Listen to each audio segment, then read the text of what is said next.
সম্মানিত উপস্থিতি ভাই এবং বন্ধুগণ, তার এই মোবাইল হচ্ছে আল্লাহর দেওয়া একটি নিয়ামত। মোবাইলকে ভালো কাজে ব্যয় করতে হবে।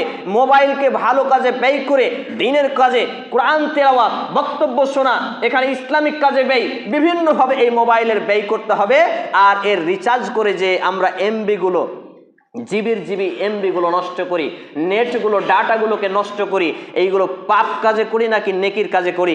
আমি জানি, আপনি জানেন, আপনি জানেন, আপনার নিয়ত জানে, আমি জানি, আমার নিয়ত জানে, জানেন আল্লাহ, লিখছেন মালাইকা ফেরেশতা।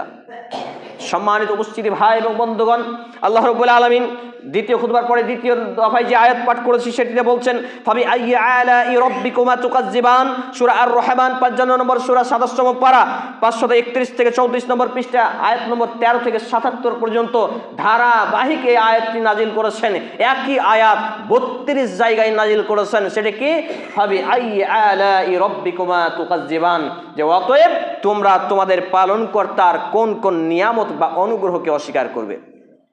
এক একটা নিয়ামতের কথা বলেছেন আর এই আয়াতকে জুড়ে দিয়েছেন। তাহলে আমাদের দুনিয়াতে এই মোবাইল একটা নিয়ামত। আজকে বিশ্ব দেখতে পাই, বিশ্ব চিনতে পারি, বিশ্বের সঙ্গে কন্ট্যাক্ট রাখতে পারি, যোগাযোগ করতে পারি, কিন্তু এই মোবাইলের অপব্যবহার করে পাপ কাজে নিমজ্জিত থেকে আমরা মূলত জাহান্নামের পথেই হাঁটি, অথচ নিজেকে মনে করি কনফার্ম জান্নাতি।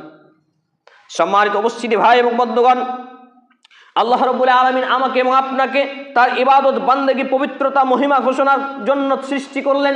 আর আমরা আল্লাহর ইবাদত ছেড়ে দিয়ে, আল্লাহর বান্দেগী, দাসত্ব ছেড়ে দিয়ে আমরা লোকের পর সমালোচনা আর পরচর্চার, গীবত আর তহমত আর অপবাদ আর নিউজের নামে বিভিন্ন কিছু আজকে মোবাইল নিয়ে চলছে। যেখানে সেখানে দেখছি সাংবাদিক তৈরি হয়ে গেছে, মুসলমান ঘরের বাচ্চা সাংবাদিক, বিশাল কিছু ভাইরাল হওয়ার ভাইরাসি নেশা। কেউ স্বামী স্ত্রীতে ঝগড়া করছে, ওইটাকে ক্যামেরা করছে, ক্যামেরা করে ছেড়ে দিল সোশ্যাল মিডিয়ায়। অথচ এই ড্যাড়মাটা জানে না একটা বেপর্দা মেয়ের সোশ্যাল মিডিয়ায় ছবি পোস্ট করা, একটা বেপর্দা মাথা, চেহারা খোলা, মুখ খোলা বেটি ছেলের সোশ্যাল মিডিয়ায় একটা ছবি পোস্ট করার ভয়াবহতা, পাপ কত বড়। সে যদি একবার জানতো, সে নিজে তো নিজে তার আগের পিঢ়ি 7 জন্ম আর তার পরের পিঢ়ি 7 জন্ম, 14 জন্ম, যেটা 14 গোষ্ঠী বলে, এই 14 গোষ্ঠীকে সে মোবাইলে ব্যবহার করতে দিত না। বোঝাতে পারছি না? একটা মোবাইলে একটা বেটি ছেলের ছবি শেয়ার করা, ফেসবুক হোক, হোয়াটসঅ্যাপ হোক, ইউটিউব হোক, ইনস্টাগ্রাম হোক, আর কোনো সোশ্যাল মিডিয়া হোক, যে কোনো প্ল্যাটফর্মে একটা বেপর্দা বেটি ছেলের ছবিকে শেয়ার করা বা পোস্ট করা, এর ভয়াবহতা যদি জানতো, তার 14 গোষ্ঠীকে মোবাইলই ব্যবহার করতে দিত না। লা হাওলা ওয়ালা কুওয়াতা ইল্লা বিল্লাহ। চিন্তা করুন।